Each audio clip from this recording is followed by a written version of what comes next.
Berlín, Kaiser Wilhelm Institute, 19 de diciembre de 1938. Un grupo de investigadores descubre la fisión nuclear. Destacándose entre estos Lise Meitner, austriaca y judía, amenazada por el ya completamente cimentado partido nazi y por el simple hecho de ser mujer. Desde hacía muchas décadas ya se había teorizado que esto era posible. Sin embargo, nadie se esperaba que se consiguiera tan pronto, menos por una mujer, mucho menos en un momento tan oportuno, para mal o para bien. Un descubrimiento que cambiaría la forma de vivir de todos sobre la faz de la Tierra, pero que muy pocos entendían y que nadie podía ver. O bueno, sí que podía verse, pero cuando ya era muy tarde. La línea temporal es confusa. Sin embargo, puede rastrearse el principio a 1934, con Enrico Fermi, quien al parecer fue el primero en dividir el átomo. También se habla de Ernest Rutherford, quien desde 1917 teorizó sobre que la transmutación atómica produciría una cantidad tan enorme de energía a través de ciertas reacciones en cadena que serían entre 20.000 y 100.000 veces mayores a las obtenidas a través de reacciones químicas como las del carbón mineral u otros combustibles fósiles, y que, por ende, podría usarse para alimentar la creciente demanda energética del mundo a finales del siglo XIX y principios del XX. Las proporciones y posibilidades eran fascinantes. Por poner un ejemplo, se dice que existe más energía encerrada en núcleos de los átomos de torio existente en la corteza terrestre que todo el petróleo, carbón y uranio de la Tierra. Con estas bases, Lise Meitner, Otto Hahn y su grupo lograron teorizar el paso a paso para conseguir dividir al átomo. Pero eran tiempos aciagos. El mundo ya se había sumergido en la mayor de las conflagraciones hasta la fecha, y la que en verdad sería la peor estaba en ciernes. Así que no es de sorprender que muchos de aquellos que anhelaban poder mediante el terror vieron en estas teorías no solo el potencial energético, sino el bélico, y cual villano de nuestras novelas comenzó una verdadera carrera a ver quién lograba conseguirlo más efectivamente y para fines destructivos. Estos conocimientos parecían salidos de una novela de ciencia ficción. A pesar de que se explicaban y se explicaban, no eran más que números y símbolos en una pizarra. Para la gente del común, e incluso para los mismos científicos del campo, bien podían ser ininteligibles conjuros mágicos de algún loco. Hasta hoy, cuando ya se ha demostrado el peligrosísimo potencial de la energía atómica nuclear, muchos todavía la interpretan como algo procedente del ocultismo, unos conocimientos reservados para unos pocos sabios encerrados en sus laboratorios. Algo tan intangible pero real que, ¿por qué no llamarlo simplemente magia? La pregunta es sencilla: ¿cómo puede algo tan pequeño, algo invisible como el átomo, dividirse y destruir o darle energía a una ciudad entera? Desde luego, no nos corresponde a nosotros, la población lega, no estos legos, sino los legos de ignorantes, responderlas.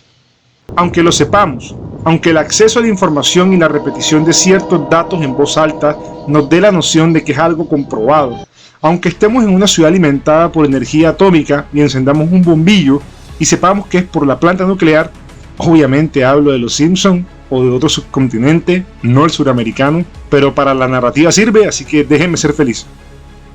Aunque busquemos documentales o videos sobre la aniquilación total producida en Hiroshima y Nagasaki o Chernobyl, de las cientos de pruebas de islas alejadas que a nadie importan pero que han quedado invivibles, algo en nuestro interior, en lo más profundo de nuestra mente primitiva, todavía sigue interpretándolo como algo etéreo, asequible a unos pocos y con una peligrosidad casi divina. En pocas palabras, como algo mágico. Y eso es ahora, cuando tenemos información a la palma de nuestras manos, donde podemos preguntar a Google Sama o a ChatGPT Senpai, a riesgo de recibir sesgos, pero para nosotros que solo queremos saciar la curiosidad, no hacer un artículo científico sirve. Imagínense nada más cómo tomaron la noticia de la pobre gente de la primera mitad del siglo XX. Y es que todo fue demasiado rápido. Los periódicos salieron a decir: se descubre la fisión nuclear, y de inmediato un austriaco que de seguro alguna vez han escuchado, ese tal Einstein, les escribe a los gringos: hey, espabilense, muy bonito el descubrimiento y todo, pero ¿saben que con esto se puede hacer un arma de destrucción masiva? La historia que sigue casi todos nos la sabemos, ya sea porque nos vimos Oppenheimer o porque nos gustaba el tema de antemano. Los gringos ni cortos ni perezosos invirtieron $2.000 millones, el sueldo mío del año pasado, nada más, y en 2 años lo consiguieron. Con tan mala suerte que los soviéticos ya tenían a los nazis con la soga al cuello y no pudieron utilizar las primeras bombas en los alemanes como tanto querían. Y entonces dijeron, bueno, finalmente lo conseguimos, vamos a pagar unas cuantas termoeléctricas y mejoremos nuestro impacto en la contaminación ambiental. Y nos despertamos. Esa historia no sucedería ni en la más salvaje de las ideas de world building de alguna de sus novelas de fantasía, y lo saben. Tenían que probar la bomba en algún lugar. Óiganme, los fuegos artificiales más caros del mundo, ¿y no iban a probarlos? ¡Qué fortuna que estaban los japos, reticentes a la rendición! ¿En qué se diferencia esto de nuestros poderosísimos imperios que monopolizan la magia para oprimir en vez de crear? Eso es obra del diablo, es la mano de Dios, se abrirá la puerta al infierno, pacto con razas alienígenas, en fin. Hasta hoy se puede encontrar gente que sigue pensando esto, y no los culpo, especialmente como escritor y consumidor de fantasía y ciencia ficción, no los culpo. Para mí es apasionante este tema, aunque, como es claro, evidentemente no entiendo muy bien de ecuaciones ni de física. Sin embargo, siento que es el mejor ejemplo de cómo funcionaría un sistema de magia en uno de los tantos mundos que hemos creado. Lo tenemos aquí. Es algo que sucede en verdad. Algo con lo que últimamente casi todos estamos amenazados dadas las constantes guerras y el todavía ridículo arsenal nuclear de las potencias mundiales envueltos en estos conflictos. Y sin embargo, no ha perdido su fascinante componente mágico. Tal vez porque precisamente no sea físico nuclear es que lo ve así. Podría ser mi ignorancia y mi predisposición para crear sistemas de magia lo que me impulsa a ver cada dinámica del mundo real como algo que bien podría ser aplicado a la magia. Quizás si ahora hago una carrera en física teórica, después de mis 30, después de 5 o más años logre entender los detalles de esta ciencia y se me deje de antojar algo mágico. Pero incluso así, lo dudo. Al tener claros los conceptos sobre cómo la naturaleza funciona, sobre cómo la humanidad puede manipularla y sobre cómo, a pesar de que pocos lo entienden y nadie puede verlo, es lo más real de este mundo, siento que más lo veré como algo mágico. En mis anteriores videos he visto muchos comentarios que dicen, si es tan complicado y se explica, ya pierde la magia. O si se explica, simplemente no puede ser magia. Permítanme diferir. ¿Acaso cuando hacemos un sistema de magia dura, no intentamos acercarlo tanto a la realidad con sus reglas, limitaciones y condiciones para hacerlo aún más mágico, más orgánico? ¿Acaso no es la intención de un sistema de magia el crear un organismo viviente que reacciona ante sus usuarios y no al revés? La magia es un concepto abstracto, sí, pero ya no se limita a una varita lanzando rayos láser. La magia en la fantasía y hasta en la ciencia ficción que la acoge es el mecanismo mediante el cual los seres que habitan el mundo creado interactúan con la naturaleza, con las leyes de la química, con las leyes de la física, de la vida misma. Entonces, en ese mismo orden de ideas, ¿en qué se diferencia la fisión o la fusión nuclear de la magia? Sí, la respuesta lógica es que la energía atómica es real y comprobada y la magia es un intento desesperado por huir a la realidad. ¿Sí? Pero esperen, síganme la corriente. Intentemos ver la fisión nuclear como un sistema de magia. Vamos, hagamos el ejercicio. Se requiere un material, el átomo fisionable. Torio, uranio, plutonio, hidrógeno, etc. Este material es relativamente escaso y de difícil acceso, por lo tanto codiciable y limitado. Primera condición para un sistema de magia que dependa de un recurso. Segundo, requiere entrenamiento e investigación. No cualquiera puede fisionar un átomo. Eso está claro. Y bueno, no es que se nazca con una predisposición genética para hacerlo. Y aquí también se diferencia de la magia habitual, ya que tampoco se puede fisionar el átomo con el cuerpo ya, sino a través de instrumentos. Pero para efectos explicativos va siendo similar. Se debe formar al físico, al mago, para ser capaz de hacer la fisión. Por otro lado, los físicos, al descubrir que el átomo podía dividirse, revolvieron los mismos cimientos de la física clásica al considerarse el átomo la partícula definitiva, la más pequeña de todas, y por lo tanto, después de esta, no había nada más. Pero aquellos más osados se atrevieron a contrariar esto y demostraron que no era así, que todavía había mucho que desconocían, y que el resultado sería uno que escaparía a toda comprensión y reglas. Pero antes de que estos atrevidos siquiera imaginaran esta posibilidad, tuvieron que experimentar y estudiar largamente. Estos bien podrían ser aquellos magos que protagonizan nuestras novelas, series o películas favoritas, aquellos que desafían las leyes de la magia básica y a base de entrenamiento y determinación, descubren que los efectos mágicos van más allá. Tercero, el efecto obtenido es potencialmente riesgoso. Aquí, como en cualquier sistema de magia, se va complicando todo. En el caso concreto de la fisión y la fusión nuclear, el objetivo es generar energía.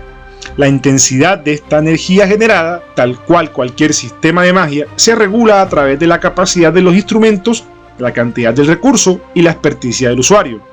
Sin embargo, en el proceso, todo puede mal ir sal. Para producir energía a través de la transmutación del núcleo atómico, se requiere de una serie de mecanismos para mantener este flujo estable y que todo haga un kabum controlado. Para efectos bélicos, esto es más sencillo, pues entre más destrucción mejor, ¿no? Pero tampoco es tan así.